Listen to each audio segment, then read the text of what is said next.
When people find out that my daughter is a transgender woman, the first thing they always want to know is how I dealt with the loss of my son. However, I was able to reconcile the fact that I was not losing my son. I never had a son because she was always my daughter. What I was gaining was my authentic child. No longer was she forced to fit herself into a societal construct she had been placed into her entire life.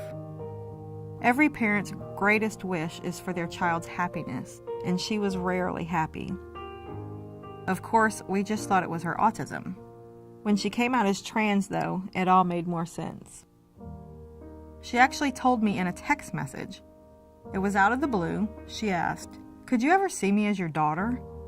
Before that, she did tell me at one point I feel like I was supposed to be a girl. So when she actually asked me if I could see her as my daughter, it wasn't a shock. There was no question. Of course I could. I chose to be there for her. There's actually nothing any of my children could do or say that would cause me not to be their mother or step up for them. We started the ID Me pathway with the help of the ACLU. A month ago, she received a court order allowing her to change her name. When we walked out of the courtroom, she wasn't saying anything. I said, "How do you feel? Are you excited?" She said, "I think so. I don't know how I feel because I don't feel this way very often." I had never seen her happier. These days, she has good days and bad days. Just coming out as trans doesn't make the autism go away. So yes, it does fall on me to fight for her because she can't advocate for herself. She can't just come stand on the doorstep of the governor and say, "I deserve this." Are we working towards this? Yes. I catch her all the time doing selfies now. At the end of the day, the most important thing to health and happiness is not how others see us, it's how we see ourselves. When you go out into the world, you want to do so with the ability to look in the mirror and say, "This is who I am. I am me, and I can face the world with safety and confidence in my truth."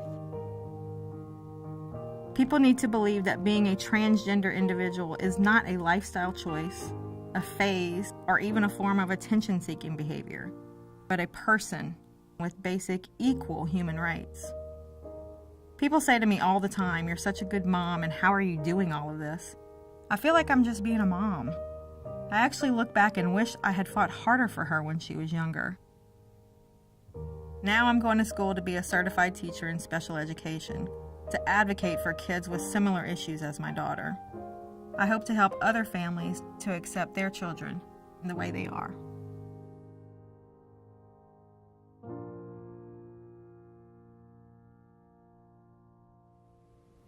Mississippians come in all different shapes, sizes, and colors.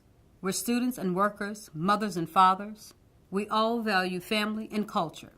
When a transgender person's identity is called into question, whether on suspicion of lying or out of inappropriate interest in finding out whether they've had surgery, it amounts to harassment and discrimination, and in many cases, a violation of privacy.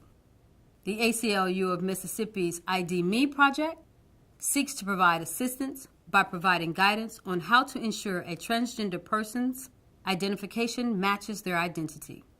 Everyone has to have ID to access simple privileges of life, like school, employment, banking, and voting.